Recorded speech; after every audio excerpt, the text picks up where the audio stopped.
Vous étiez impatient a priori de voir ma deuxième vidéo. La voici, sans Yuna, qui a déjà déserté le plateau de tournage. Tu veux venir? Viens. Bonjour, vous étiez impatient a priori de voir notre nouvelle vidéo à Yuna et moi. La voici. Alors, vous connaissez ma passion du cinéma, ma passion de la littérature, mais vous ne connaissez peut-être pas celle d'émissions telles que Faites entrer l'accusé ou ce genre d'histoire un peu sordide. Et j'ai été très touchée par l'histoire de Valérie Bacot. Je ne sais pas si vous connaissez cette femme admirable. On a beaucoup parlé de Jacqueline Sauvage, de l'affaire Pellico, là récemment, mais moi personnellement, je ne connaissais pas l'histoire de cette femme que j'ai découvert dans l'émission Faites entrer l'accusé et qui m'a énormément touchée. J'ai voulu lire son témoignage, qui a été transcrit par des journalistes avant que son procès ait lieu. Et ça me touche, je ne peux même pas imaginer comment elle est. C'est innommable, inimaginable, inhumain, ce que cet homme a fait subir à sa compagne, sa femme, et que personne n'ait réagi avant, que personne ne l'ait soutenu, ne l'ait écouté, ne se soit intéressé à son cas. Le roman s'appelle « Tout le monde savait », ça résume bien l'histoire, puisqu'au fond, à la fin, elle se rend compte que beaucoup de personnes se doutaient de ce qui lui arrivait, mais personne n'est venu la tirer par la main.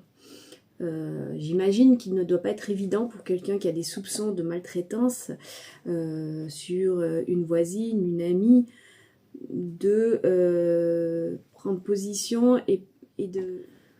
Le compagnon de sa mère commence à la violer à l'âge de 12 ans, il fera de la prison pour ça, mais à la sortie de prison, il va retourner vivre avec elle et sa mère, avant de finalement, à 16 ans, la mettre enceinte et partir vivre avec elle. Elle sera maltraitée toute sa vie, chaque jour sera pire que le précédent, je pense. Il va aussi la prostituer, en plus de la frapper, de la rabaisser. Elle est sous l'emprise de son mari. Elle ne sait pas comment s'en sortir, elle n'a pas de personne autour d'elle qui puisse l'aider, elle n'a pas fait d'études, il ne veut pas qu'elle travaille, il ne veut pas qu'elle parle à qui que ce soit, même pour aller au supermarché, son temps est timé. Elle va avoir 4 enfants, elle se battra pour eux, et c'est pour eux qu'elle a continué à vivre. Et si, au final, elle a tué son mari, c'est pour sauver ses enfants.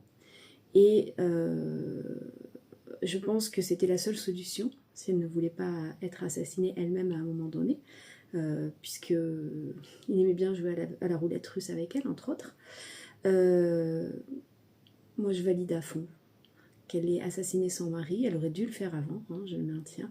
Ses enfants l'ont aidée, donc l'histoire est vraiment sordide. Mais en même temps, que faire? Que faire quand même la justice ne t'écoute pas? Personne n'a voulu l'écouter, personne n'a voulu l'aider, et elle vivait l'enfer au quotidien. Elle l'a assassinée, elle ne fera pas de prison à l'issue du procès. Et je trouve que c'est une femme incroyable dont on devrait parler, la mettre en avant pour témoigner de toutes ces femmes qui sont sous l'emprise d'un homme, maltraitées, soumises, qui vivent ça au quotidien, et le nombre de féminicides est effroyable.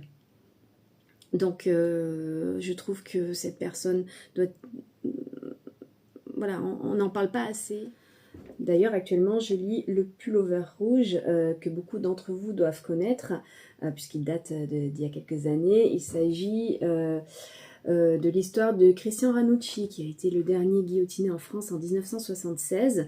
Et le journaliste Gilles Perrault décrit dans le roman pas mal de failles au niveau de l'enquête qui font douter de la culpabilité de Christian Ranucci, qui a peut-être été exécuté un peu rapidement. Et justement, dans ce roman, on met en lumière la présomption d'innocence qui n'a pas vraiment été respectée au niveau des médias, et on pourrait faire le parallèle avec ce qui s'est passé ce week-end avec l'assassinat de la petite Louise. Si vous avez traîné sur le réseau social X, on a pu y lire des choses à vomir. j'ai beaucoup de mal à le terminer car pour moi il est beaucoup trop long, il y a beaucoup trop de détails, je suis noyée sous toutes ces descriptions de témoins, l'enfance de Christian Ranucci, sa mère, ses petites amies, enfin pour moi c'est trop, je vais quand même le finir pour me faire une idée, mais voilà j'ai du mal. Et dans ce genre d'histoire, pour moi, l'histoire la plus incroyable est celle de Jean-Claude Roman, que beaucoup d'entre vous doivent connaître, décrite dans le roman de Carrère, d'Emmanuel Carrère. Voilà, cette histoire est incroyable. Jean-Claude Roman me fascine, bien que ce soit un tueur qui ait assassiné toute sa famille, mais son histoire est vraiment incroyable. Il a été adapté au cinéma avec Daniel Auteuil dans le rôle. Je pense que j'en parlerai dans une prochaine chronique en faisant le parallèle roman-film. Voilà, à lire si vous ne l'avez pas encore lu.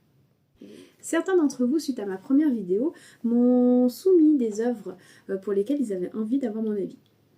Donc pourquoi pas? Je me suis dit que je pourrais peut-être créer un outil, ou bien tout simplement vous écrivez en commentaire, et n'oubliez pas de vous abonner au passage, les livres ou les films pour lesquels vous aimeriez avoir mon avis, bien sûr, subjectif. Je n'ai pas tout vu, je n'ai pas tout lu, mais voilà, je peux essayer éventuellement de faire certaines critiques à la demande. Alors je vous avais vendu du rêve pour les vidéos à venir, mais je n'ai pas encore reçu le matériel adéquat. Donc pas encore d'effets spéciaux spectaculaires, mais ça va venir incessamment sous peu. À très bientôt. Je suis très fan de cette entrée.